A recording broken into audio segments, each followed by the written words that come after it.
Valora Radio presenta un programa especial para ti, una estación de Valora Conciencia en los medios.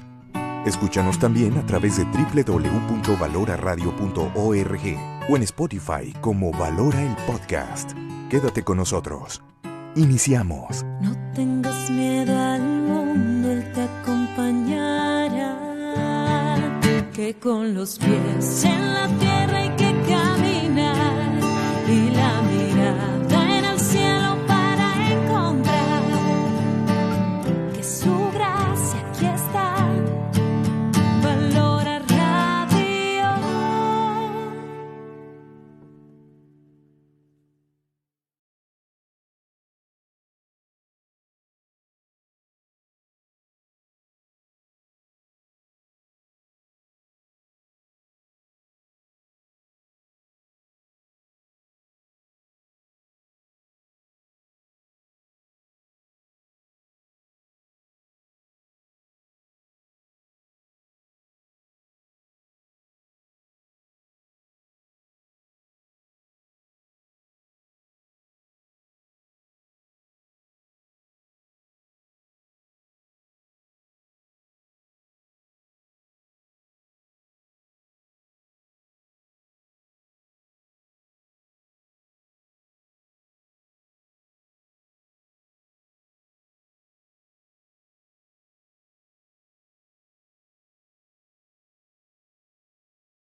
Pero resulta todo lo contrario. Ahorita voy a tratar de explicar por qué. Muy bien. Primero, el Evangelio según San Mateo nos ofrece una genealogía ascendente. Es decir, parte de Abraham y hace su genealogía de personas a través del tiempo hasta llegar a Jesucristo. Es una genealogía ascendente que va en el tiempo. En esta genealogía nos presenta 42 personajes. Y estos 42 personajes están divididos en 3 series de 14 individuos en cada una de las series. Por caso contrario, tenemos el Evangelio de San Lucas. Este Evangelio es descendente, es decir, inicia en Jesús y va de manera descendente hasta llegar a el primer hombre, Adán. Y esta nos presenta a 77 personajes, es decir, nos presenta 35 personas más que lo que nos dice Mateo, obviamente, y está separado en 7 series de 11 personas. Parecieran diferentes, ¿no? Pareciera que son genealogías completamente ajenas una del otro. Solo en un pequeño bloque coinciden las dos, pero en los demás no. Muchas personas a lo largo de la historia, al estudiar estas genealogías, pensaron que las genealogías eran simples fábulas o simples mentiras o eran simples listados inventados por los evangelistas para tratar de darle un realce a la descendencia de Jesús, ¿no? Un realce a la dignidad o a la nobleza de nuestro Señor Jesucristo. Incluso se llegó a pensar que una de estas genealogías viene de parte de San José y que otra genealogía viene de parte de María Santísima, lo cual es completamente absurdo, ¿no? Entonces se crean grandes controversias porque ¿de dónde viene todo esto? La respuesta es más sencilla de lo que parece. Primero que nada debemos de decir que estas genealogías no buscan, no la intención, dar un listado exhaustivo y exacto de todas las personas que conectan en la historia a Adán con nuestro Señor Jesucristo, ¿no? Se brincan series, se brincan personas, se brincan etapas, se brincan momentos. Algunos personajes aparecen como que son hijos de otra persona cuando en realidad eran los nietos. Es decir, estas genealogías no buscan ser un desarrollo exhaustivo de la historia familiar de nuestro Señor Jesucristo. Otra cosa importante, en las genealogías siempre se utilizaban, por lo menos en el antiguo pueblo judío, estas genealogías iban solo por parte del padre. Y en estas genealogías encontramos a 4 mujeres. 3 de ellas no muy buenas que digamos, ¿no? Solo una de ellas es medio rescatable en cuanto era su forma de comportarse. El hecho de que existan estas líneas, estas líneas de antecedentes, le dan realidad a la historicidad de Jesús, porque esa es la principal función que buscan, de una manera muy catequética, mostrar que el nacimiento de nuestro Señor Jesucristo, el nacimiento del Hijo de Dios, está verdaderamente enclavado dentro de la historia. Y una cosa muy importante, podemos decir que estas genealogías son reales porque los evangelistas no buscan quitar de las listas a las personas malas. Hay personajes que cometieron incestos, hay personajes que fueron, incluso una de las mujeres era una prostituta. Es decir, no ocultan en estas genealogías a los malos personajes. No tienen esa intención, por lo tanto podemos pensar que es algo real, que no están ocultando algo. No es exacta y no es completa, no, pero sí es real. ¿Estos personajes existieron en la historia? Sí. Muchos de ellos los podemos encontrar a lo largo de las Escrituras.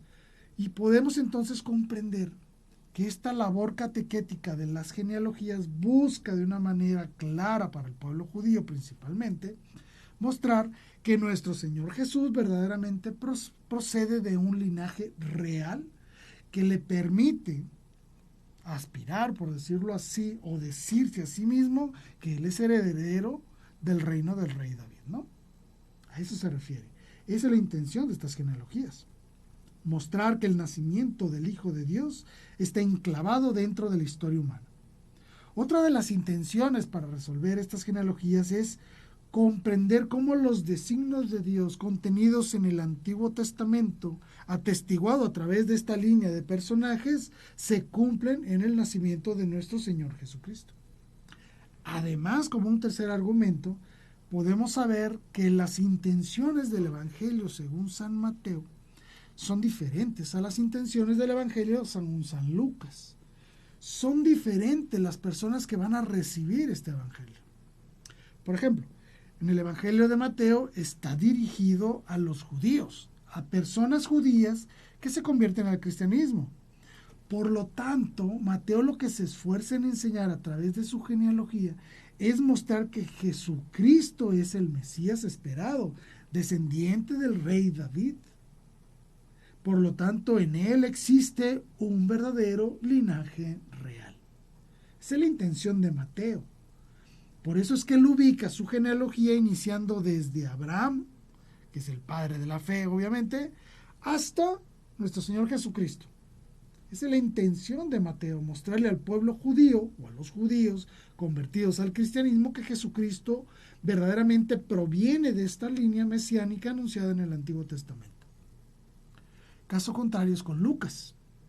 Este evangelista no le está escribiendo a los judíos convertidos al cristianismo, le está escribiendo a los paganos, personas que no eran judías.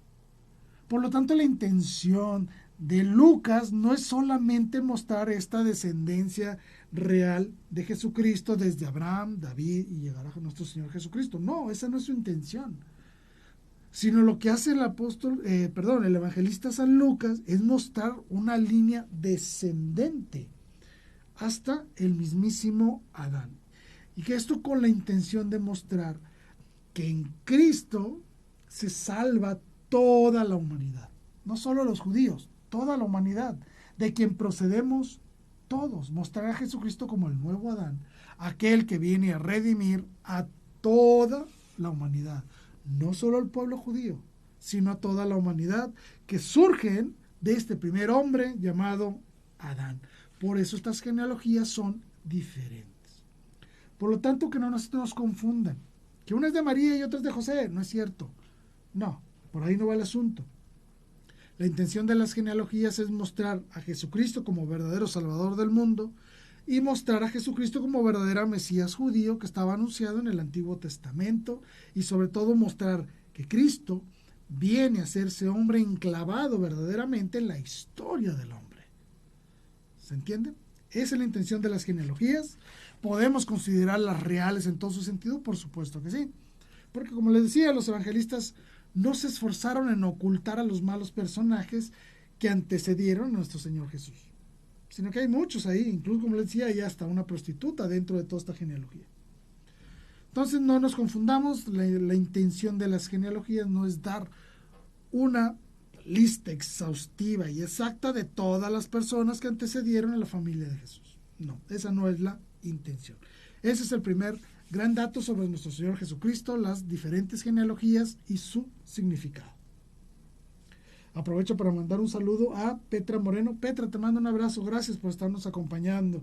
Escríbenos desde dónde nos estás escuchando, Petra, para conocerte un poquito mejor, por favor. Bien, el segundo dato, el año de nacimiento de nuestro Señor Jesucristo. Este es un dato súper interesante. Todo nuestro calendario, absolutamente todo nuestro calendario, está hecho sustentado en el año 1, en el año en que nació nuestro Señor Jesucristo, ¿no? Bueno, se supone que estamos en el año 2023, después del nacimiento de Cristo. Vaya, nuestro Señor Jesucristo se supone que nació en el primer año de esta nueva era cristiana. ¿Ok? Bien. Pues resulta que no. Un señor llamado Dionisio el Exiguo, así se llamaba, era un monje, cuando quiso cambiar el calendario juliano, que era el calendario romano, a un calendario cristiano, un calendario gregoriano que le conocemos ahora, se equivocó. Sí, sumó, restó, quitó, puso, dividió. Sabrá Dios cómo estuvo. El asunto es que se equivocó al datar la fecha de nacimiento de nuestro Señor Jesucristo. ¿Se equivocó? Por lo tanto, nosotros creemos, bueno, más bien, sabemos ya que nuestro Señor Jesucristo nació en el año 6 o 7 antes de Cristo. Soy medio raro, pero es cierto. Es decir, nuestro Señor Jesucristo no nació en el año primero, nació en el año 6 o 7 antes de la era cristiana, antes de Cristo. ¿Sí? Aunque se escuche raro. Sabemos perfectamente que no fue fácil para los antiguos tratar de determinar exactamente bien cuándo fue el año primero. ¿Se entiende? Cuándo nació nuestro Señor Jesucristo. Entonces, cuando hicieron todo este tipo de cálculos, se equivocaron. Se equivocaron por 6 años. Se equivocaron. Nuestro Señor Jesucristo nació en el año 6 antes de Cristo. Entonces, ahorita deberíamos estar realmente en el año 2029, no en el año 2023. Si hubieran hecho bien los cálculos, ahorita estuviéramos en el año 2029. ¿Cómo podemos determinar eso? Muy sencillo. Y podemos basarnos incluso en dos fuentes diferentes. La primera es obviamente los evangelios. Y la segunda es los datos, los escritos de la antigua Roma. Es decir, las bitácoras políticas y sociales de los romanos. Cuando hacemos comparaciones de todos estos datos es cuando nos damos cuenta entonces que Jesucristo nació en el año 6 o 7 antes de Cristo. Según el Evangelio de San Mateo, nuestro Señor Jesús nació durante el reinado del rey Herodes. ¿Sí? No lo olvidemos nunca. Que llegan los magos de Oriente y se entrevistan con Herodes. ¿Recuerdan todo eso, verdad? Entonces que Herodes manda matar a los niños de 2 años o menos que estaban en la región de Galilea. ¿Recuerdan todo eso? Bueno, entonces podemos pensar que nuestro Señor Jesucristo nace durante el reinado del rey Herodes y 2 años después viene el crimen o la matanza de los santos niños inocentes. ¿Ok? Entonces, nuestro Señor Jesucristo, cuando tenía 2 años, es llevado por sus padres a Egipto. ¿Sí? Muere el rey Herodes. Entonces, nuestro Señor Jesucristo regresa. ¿Sí? A Galilea. Sabemos por los datos históricos que el rey Herodes muere en el año 4 antes de Cristo. Entonces nuestro Señor Jesucristo ya debe tener por lo menos 6 años. ¿Por qué 6 años? Porque Herodes muere a los 4 años Jesucristo tenía 4, en el año 4 antes de Cristo, muere el rey de Herodes. Y si le sumamos los 2 años más, que fue cuando llegaron los magos de Oriente, ven a Jesús, los magos se regresan a su tierra por otro lado, y que el rey Herodes se da cuenta de que lo traicionaron y que no le dijeron dónde estaba Jesús, y manda a matar a los niños de 2 años. Entonces quiere decir que el rey Herodes creía que nuestro Señor Jesucristo tenía para esos tiempos 2 años de edad. ¿Ok? Entonces, tomando en cuenta estos datos sobre lo que significa que Jesucristo nace en el reinado de Herodes, se va a Egipto cuando tenía 2 años y Herodes muere en el año 4 antes de Cristo. Sí, bueno, para ese tiempo Jesucristo ya tenía 2 años más o menos. Bueno, pues estamos estimando que a lo mejor tenía 6 años, 7 años cuando regresa a Jerusalén, a Israel. Por eso es que sabemos que nuestro Señor Jesucristo nació en el año 6 o 7 antes de Cristo. Además, estos datos son corroborados por la datación histórica del censo de Quirino, que era el gobernador de Siria. ¿Recuerdan por qué nuestro Señor Jesucristo nació en Belén y no nació en Nazaret? Porque el emperador, en aquel tiempo, el emperador Quirino, que era el gobernador de Siria, ordenó un censo. Este censo ocurrió 6 años antes de Cristo. Entonces, por eso podemos datar el nacimiento de nuestro Señor en esa época. Además, por los tiempos en los que Poncio Pilato fue el procurador de Judea, nos faltaban un bloque ahí como de 6 años que se compensan sabiendo que nuestro Señor Jesucristo nació 6 años antes de lo que estimamos. Realmente nuestro Señor Jesucristo nació 6 años antes del año 1, del año primero. Por lo tanto, hoy deberíamos estar en el año 2029 si hubieran hecho bien los cálculos desde un inicio. Estamos mal en la datación de los datos de cuando nació nuestro Señor Jesucristo. Ese fue un segundo dato Para mí interesantísimo, porque entonces nos permite colocar de mejor manera en el tiempo los eventos que sucedieron durante el siglo I, no solo la vida de los apóstoles, sino sobre el ministerio de nuestro Señor Jesucristo, etcétera, etcétera. Nos permite comprender de mejor manera cómo ocurrieron estos eventos y ubicarlos de mejor manera en el tiempo, dando fuerza entonces así al argumento de que nuestro Señor Jesús es verdaderamente un personaje histórico, que se hizo presente dentro de la historia del ser humano. Vamos al punto número 3. Otro dato muy importante de nuestro Señor Jesucristo, y es el dato más teológico que podemos tener sobre nuestro Señor, que es la famosa unión hipostática. Quise hablar de este tema porque todo el mundo me pregunta, ¿qué diablos es eso de unión hipostática? ¿Qué significa esas palabras raras? Es muy sencillo. La verdad es que es mucho más sencillo de lo que pensamos. Incluso todos lo profesamos. Esto que es la unión hipostática. Y la definición es así, es la unión sustancial de la naturaleza humana con la persona del Verbo. ¿Se entendió? Puedo apostar que casi nadie lo entendió. Lo voy a repetir. Es la unión sustancial de la naturaleza humana en la persona del Verbo. Esa es la definición teológica. Bueno, pues ¿qué significa eso? Muy sencillo. Significa lo siguiente, significa que el Hijo de Dios, la segunda persona de la Santísima Trinidad, adopta la naturaleza humana en el tiempo. Lo voy a repetir. El Hijo de Dios, que es eterno, segunda persona de la Santísima Trinidad, adopta la naturaleza humana en el tiempo. La frase unión hipostática significa que se unen en la hipóstasis de Cristo, en la hipóstasis del Hijo de Dios. La hipóstasis significa persona. Es decir, que en la persona de Jesús están verdaderamente presentes su naturaleza divina y su naturaleza humana. Pero aquí lo importante, que es lo que busca decir esta palabra hipóstasis, ¿sí? Que no son dos personas. Eso es lo que significa unión sustancial.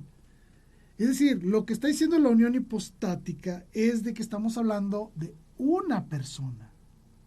Nuestro Señor Jesucristo es una persona.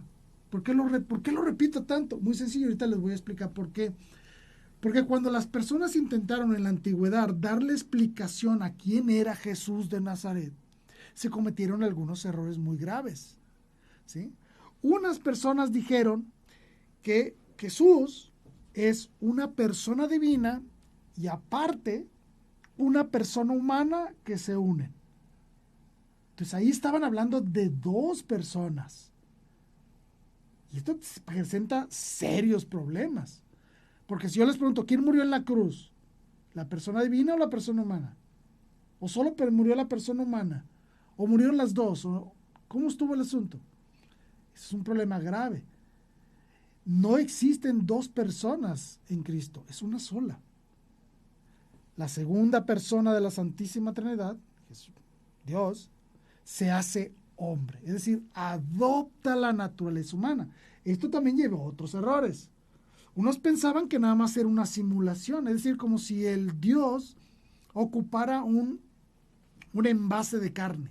Es decir, que la parte humana de Jesús no era verdaderamente humana, solo era un cuerpo, animado por la presencia de Dios. Esto también es un error. Y todavía otras personas que decían que nuestro Señor Dios, al encarnarse, lo que hace fue absorber y adoptar a un recién nacido en su persona. También es un error. Por eso la definición de la unión hipostática tiene mucha importancia para nosotros, porque nos permite conocer quién es verdaderamente nuestro Señor Jesucristo. Y nuestra teología, y ahora sí, ya la teología dogmática de la Iglesia Católica lo define de una manera muy sencilla, ¿sí? Es una sola persona divina que se hace hombre. Por lo tanto, estamos hablando de una persona, dos naturalezas. No son dos personas. Una persona, ¿verdad? Dos naturalezas, divina y humana. Eso es lo que llamamos unión hipostática, que en la hipóstasis de Jesús, en la persona de Jesús, están presentes la totalidad de la naturaleza divina, obviamente es totalmente Dios, y también la totalidad de la persona humana, de la naturaleza humana, es decir, cuerpo y alma. Por lo tanto, esto implica muchísimas cosas. Por eso es que decimos que María Santísima es Madre de Dios, porque quien se encarna en ella es verdaderamente Dios, la persona divina, la que se encarna y se hace hombre en el tiempo en María. Por eso decimos María dio a luz a una persona divina hecha hombre. Por eso decimos que María es la Madre de Dios encarnado. Otras personas con toda esta reflexión sobre la unión hipostática llegaron a pensar incluso que Jesús con su naturaleza humana ya no tenía voluntad humana. Y no, esto también es un gravísimo error. Dentro de la persona divina de Jesús existe obviamente la voluntad divina y la voluntad humana. Es verdaderamente hombre. Y esta voluntad humana no viene ni absorbida ni obstaculizada por la voluntad divina, sino están en una perfecta armonía porque están en una sola persona. ¿Se entiende por qué la importancia de hablar de la unión hipostática? Y poder definir con toda claridad quién es Jesucristo. A lo largo de la historia hubo terribles herejías en contra de la personalidad de nuestro Señor Jesús, como lo fue el arrianismo. Allá en el concilio de Nicea en el año 325, cuando este señor Arrio decía que Jesucristo, primero decía que la segunda persona de la Santísima Trinidad era un semidios y que había adoptado a un ser humano. O sea, terrible lo que estaba diciendo. Por eso fue necesario que incluso San Nicolás de Bari se levantara y le diera un puñetazo en la cara para callarlo, al escuchar tantas tonterías. Y lo más grave de esto es de que durante un tiempo la gran mayoría de la Iglesia Católica defendía esta herejía. Muchos obispos, muchos religiosos, muchas personas creían en el arrianismo, en estas doctrinas. Tuvo que venir un papa a decir no. Por supuesto que no. Jesucristo es verdadero Dios y verdadero hombre, pero no son dos personas, es una sola persona. Por eso la unión hipostática, a partir del siglo IV, V y VI, se empieza a desarrollar todos los cimientos reales de la cristología. ¿Quién es Jesús? ¿Quién es Jesús de Nazaret? Por eso, cuando ustedes se encuentren con esta expresión, unión hipostática, recuerden esto: una persona divina con la naturaleza, obviamente, divina y humana. ¿Sí? Eso es lo que significa. Ese fue el dato número 3. Vamos a hablar del dato número 4, que este es un dato muy interesante. ¿Cuántos milagros hizo nuestro Señor Jesucristo? ¿Cuántos? La respuesta correcta es no lo sabemos. Porque el apóstol San Juan nos dice al final de su evangelio que muchos otros signos hizo nuestro Señor Jesucristo. Muchas cosas hizo, dijo, nos enseñó mucho que no están escritos en los evangelios. Muy bien, entonces, ¿cuántos milagros están, plenamente redactados dentro de los evangelios? Pues son muchos, muchos, muchos, muchos.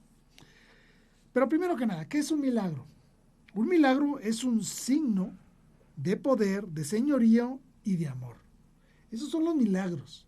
Signos extraordinarios y sobrenaturales, inexplicables dentro de los límites de la razón humana, ¿sí?, que muestran el poder, el señorío y el amor de Dios. Eso es un milagro, no son eventos mágicos, no. Son verdaderas acciones de un ser divino cuya autoridad y señorío por encima de la naturaleza creada establecen un acto o un evento en específico sustentado en el amor. Eso es lo que significa.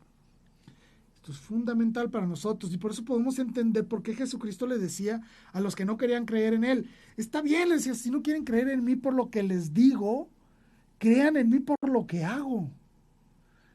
Dense cuenta a través de los milagros de que soy Dios, de que yo tengo el poder, de que yo estoy por encima de la naturaleza. Y no solo eso, no hago estas cosas por capricho, lo hago porque los amo. Eso es lo que decía nuestro Señor Jesucristo.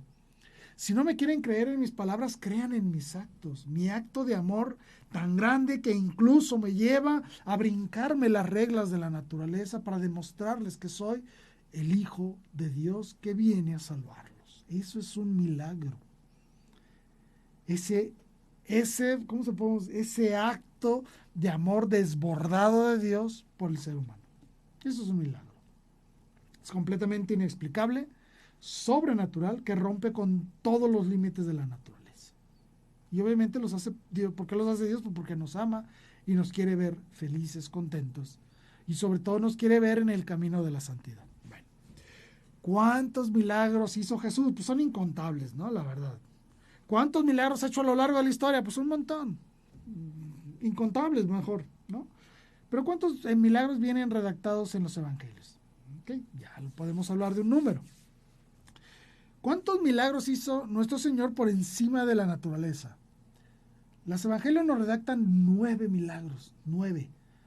Cuando convirtió el agua en vino, 2 veces hizo pescas milagrosas, cuando calmó las tempestades, en 2 ocasiones multiplicó los peces y los panes, cuando caminó sobre las aguas, cuando le dijo a los peces que le dieran las monedas necesarias para pagar el impuesto que requerían por él y por Pedro, ¿se acuerdan? Va Pedro y saca un pez y en la boca tiene una moneda. Eso. Y obviamente también la maldición de la higuera. Cuando vio que una higuera no tenía frutos, la maldijo y al siguiente día estaba completamente seca. 9 milagros de nuestro Señor Jesús redactados en los evangelios, donde Él actúa por encima de las leyes de la naturaleza. ¿Cuántas curaciones milagrosas? 20. Hay 20 curaciones milagrosas redactadas en los evangelios. No las voy a listar, pues son muchas. 20 curaciones. Ciegos, cojos, leprosos, la hemorroísa, la sogra de Pedro, el siervo del centurión. 20 milagros maravillosos. Y dentro de estos milagros también podemos encontrar exorcismos. ¿Cuántos exorcismos vienen redactados en los evangelios? 7 exorcismos. 7. ¿Por qué 7? Porque muestran la perfección de la acción de Dios por encima de los demonios. ¿Sí? 7 exorcismos. ¿Cuántas veces nuestro Señor Jesucristo se impuso de manera milagrosa sobre turbas que querían matarlo con violencia? 4 veces. Hay 4 veces en las que no podemos explicar cómo es que los judíos no mataron a Jesús. Hay 4 ocasiones, ¿no? En una ocasión, bueno, vienen redactadas así como que los judíos lo querían arrestar y lo querían matar. Cuando se escondió de otra turba, cuando se enfrenta a los vendedores del templo y también cuando en el mismísimo Nazaret, donde él antes había vivido, ahí mismo también quisieron apedrearlo. 4 veces. Y además tenemos otros 3 milagros maravillosos. 3 veces nuestro Señor Jesucristo resucitó a otras personas, en 3 ocasiones. La hija de Jairo, el hijo de la viuda de Naín y obviamente la resurrección de Lázaro. ¿Por qué no contamos entre los milagros su encarnación y su resurrección, la resurrección misma de nuestro Señor Jesús? ¿Por qué no? Porque esos ya son actuados en su persona misma y tampoco consideramos el milagro de la ascensión. No los contamos porque esos, aunque son eventos milagrosos, obviamente, claro que sí, son actuados sobre sí mismos. Estamos hablando de los milagros por los cuales la palabra de Jesús genera un acto externo a él que es milagroso, inexplicable, sobrenatural. Fueron muchos milagros, lo repito, milagros sobre la naturaleza, 9, curaciones milagrosas, 20, exorcismos, 7, liberación sobre turbas y voluntades hostiles, 4, y resurrecciones, 3. Esos fueron los milagros de nuestro Señor Jesucristo. Ahora, ¿por qué quise tomar en cuenta este dato? Son muchos milagros y de todo tipo.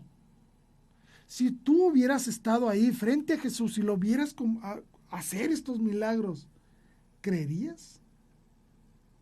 Es una pregunta fundamental. Es una pregunta importante. Si yo respondo que sí, no es que esté dando una mala respuesta. Por supuesto que no. Precisamente para eso están los milagros, para comprender que Jesús es verdaderamente Dios.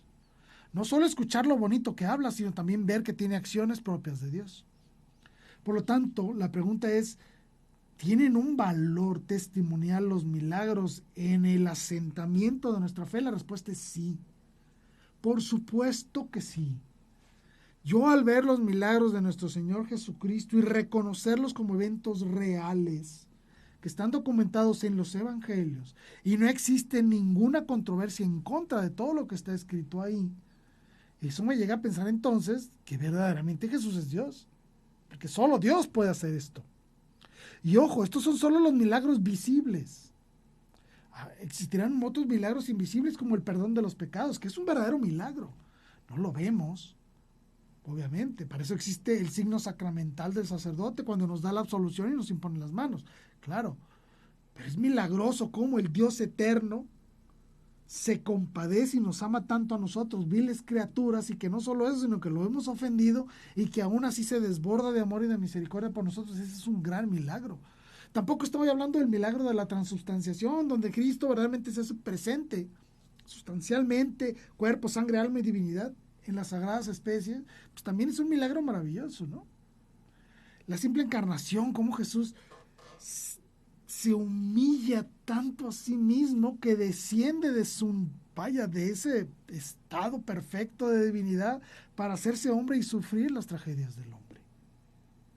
Podemos hablar de muchísimos más milagros, pero como estos a lo mejor no son visibles, no los notas a primera vista, tenemos todos estos otros milagros que les he comentado para reconocer el poder y el señorío de nuestro Señor Dios sobre la naturaleza y sobre la misma vida humana.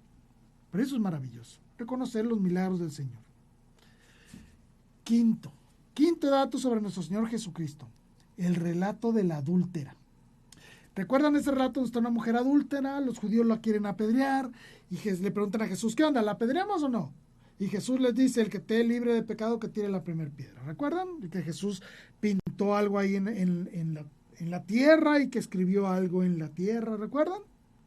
Bueno, ese pasaje bíblico que está contenido entre el capítulo 7 del Evangelio de San Juan, versículo 53, hasta el capítulo 8, versículo 11 de este Evangelio según San Juan. Bueno, los expertos dicen que este texto de la adúltera no estaba en el Evangelio original del apóstol San Juan. Así como lo oyeron, lo vuelvo a repetir, todos estos 12 versículos que hablan sobre la mujer adúltera no estaban en el Evangelio según San Juan de manera original. Los textos antiguos griegos, sirios, armenios, gregorianos, coptos y latinos no incluyen este evento dentro del Evangelio según San Juan. Al parecer era un relato aislado de un autor anónimo que desde el siglo II ya se consideraba canónico, como un evento real de nuestro Señor Jesucristo, pero no sabían dónde ponerlo, entonces lo pusieron en el Evangelio según San Juan entre el capítulo 7 y 8.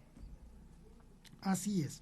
San Jerónimo, que es el que tradujo la Biblia, y San Agustín de Hipona, el obispo maravilloso, sí lo consideraban como genuino y canónico, porque aunque no estaba en el Evangelio según San Juan de manera original, tenemos evidencia, según gracias a un documento del siglo II que se llama la Didascalia Apostolorum, que era un documento que hablaba sobre los deberes de los obispos, cómo ordenar diáconos, obligaciones de los diáconos, cómo auxiliar a los cristianos, que hablaban sobre la resurrección, la Pascua, el bautismo. Es un documento muy complejo del siglo II llamado Didascalia Apostolorum, ya incluía dentro de la liturgia esta narrativa de la mujer adúltera. Y también lo podemos encontrar en los escritos de un señor que vivió junto con San Policarpo de Esmirna a principios del siglo II, que también habla de este relato. Y él lo dice que él se lo escuchó a San Policarpo de Esmirna, y San Policarpo de Esmirna era discípulo de San Juan. Por eso es que esta narrativa, este evento de la mujer adúltera, se incluyó en el Evangelio de San Juan. Por las recomendaciones, llamémoslo así, que nos dan a entender Papías de Hierápolis y el mismísimo San Policarpo de Esmirna. Por lo tanto, sabemos que el evento es real y sabemos que el evento es canónico. Simplemente no sabían dónde ponerlo. No estaba escrito originalmente por el apóstol San Juan. Dato número 6. Nuestro Señor Jesucristo era todo un atleta. Sí, así como lo oyen. Nuestro Señor Jesús era un tipo fuerte, buena complexión atlética, buen cuerpo, grandote, 1,80, 80 kilos más o menos, judío, obviamente, pelo medio largo, una cara y nariz afiladas. ¿Cómo lo sabes, Jaime? Muy sencillo, está en la Sábana Santa. Si vemos la Sábana Santa, vemos a un hombre de 1,80, que más o menos pesaba 80 kilos, se le ven sus músculos, se le ven sus brazos bien formados, sus piernas bien formadas, se le ve su cara, obviamente, sus facciones. Entonces sabemos que nuestro Señor Jesucristo era un atleta. Ahora, ¿cómo puedo yo demostrarles eso fuera de la sábana santa? Muy sencillo. Si nosotros analizamos los evangelios, veremos que existen 39 recorridos de nuestro Señor Jesucristo durante sus peregrinaciones. 39 recorridos, es decir, 39 veces estuvo en un lado y se fue para otro. Y estando en tal lugar, se fue a otro lugar.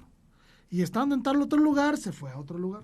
Así, hay 39 narrativas de viajes, obviamente dentro de la región, de viajes de nuestro Señor Jesucristo, que ya iba para Cafarnaúm, que ya llegaba a Betsaida, que ya se iba a Jerusalén, que ya andaba por Nazaret, y luego que se regresaba a Cafarnaúm, y luego que pasaba por la región de Galilea, que se iba al Huerto de los Olivos, que se iba acá a la casa de Lázaro. Es decir, hay 39 narrativas que muestran cómo se movía nuestro Señor Jesucristo en esos 3 años que duró su ministerio. ¿Cómo sabemos que son 3 años? Porque en los evangelios vienen narradas 3 Pascuas. Entonces, por lo tanto, pensamos que son 3 años. ¿Ok? Bien. Ahora, si nosotros analizamos el mapa de esta región y vemos que de este a oeste hay 80 kilómetros de distancia y que de norte a sur hay 241 kilómetros, esto nos da una región bastante grande. Basado en eso y basado en las 39 narrativas de recorridos que hacía nuestro Señor Jesucristo, estimamos que Él durante esos 3 años que duró su apostolado, recorrió 24,000 kilómetros. Así como lo oyen, 24,000 kilómetros caminados durante todo su recorrido, durante todo su ministerio. Eso nos da un promedio de 20 kilómetros diarios. Es muchísimo. Se necesitaba una fuerza especial para poder hacerlo. Por eso los apóstoles, muy seguido en la escritura, aparece que inmediatamente quedaban dormidos. Pues claro, se la pasaban caminando para ir para abajo todo el día. 20 kilómetros diarios. ¿Los caminas tú, por ejemplo? ¿Cuántos pasos das al día? Sabemos que nuestro Señor Jesucristo era verdaderamente un atleta. Un hombre que cuidaba su cuerpo con un sano cuidado del cuerpo, que le permitiera estar al servicio de esta misión que se le había encomendado por parte del Padre, que era redimir a la sociedad y anunciar su evangelio. Claro, por eso la importancia de cuidar nuestro cuerpo, para poder estar listos para afrontar los retos de nuestra misión de ir a todas las partes del mundo a mostrar la palabra de Dios. Ese fue el dato número 6. Y último, para terminar, dato número 7. ¿Cuáles fueron las torturas que recibió nuestro Señor Jesucristo durante la pasión?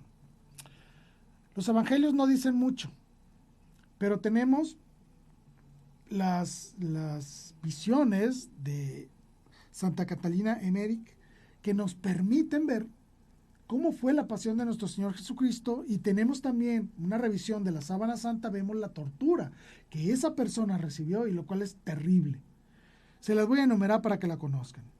Primero que nada, siempre vemos a nuestro Señor Jesucristo con una corona de espinas, pero la verdad es que no era una corona, sino que era todo un casco. Según los análisis de la sábana santa, Jesucristo tenía picado de espinas no solo la frente, no solo una franja, sino toda la cabeza. Todo el cráneo estaba completamente lleno de picadas de espinas, y se ve en la sangre derramada que se ve ahí en la sábana santa. Por toda la cabeza sangraba, no solo por una franja. Era un verdadero casco de espinas. Segundo, podemos pensar que tenía la nariz fracturada y los pómulos hinchados. A nuestro Señor Jesucristo, según las narrativas de los evangelios, lo abofetearon muchísimas veces, o sea, le golpearon muchísimo la cara.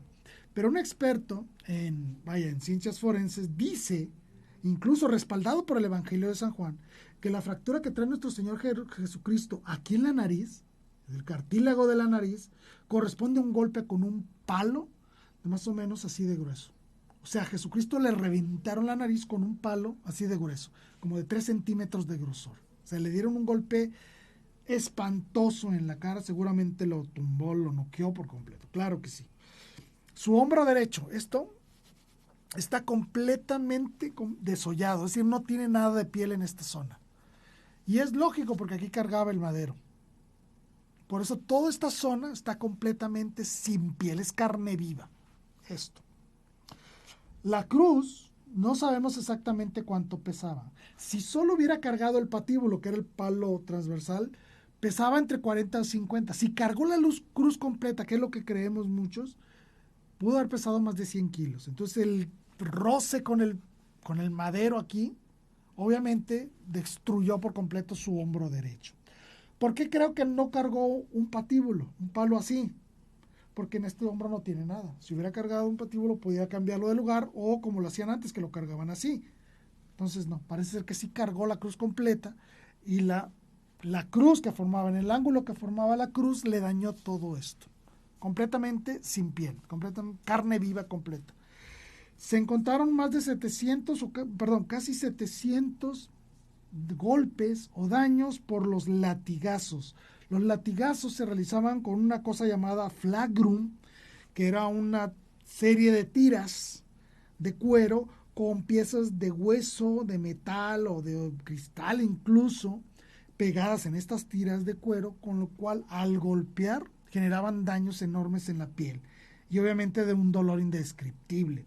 Se piensa que fueron 2 los ejecutores de los latigazos y se le dieron más de 120 latigazos. Y como cada uno de los fragum tenía entre 5 y 7 tiras diferentes con un montón de cosas que generaban mayor daño, eso genera 700 heridas corporales en nuestro Señor Jesucristo. No existía zona alguna de su cuerpo que no tuviera un golpe de latigazos. Ambas rodillas están completamente destrozadas y desgarradas. Tiene las figuras de 3 clavos, obviamente, ¿no? Aquí, y en los pies, así, entre las palmas de los pies se atraviesa otro. Además de todo eso, tiene que fue atravesado por una lanza por el lado derecho.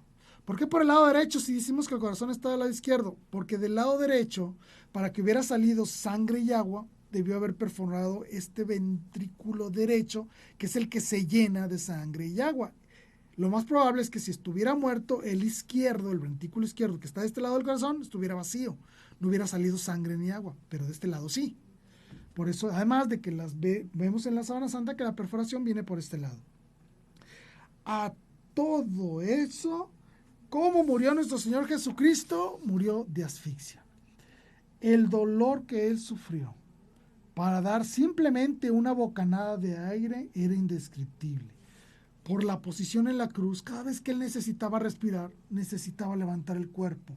Por lo tanto, tenía que apoyarse en las heridas de los clavos y en la herida de los pies, hacer un esfuerzo para poder abrir el pecho y poder respirar. El sufrimiento de nuestro Señor Jesús fue indescriptible. Una muerte más allá del horror. Ese fue el dato número 7.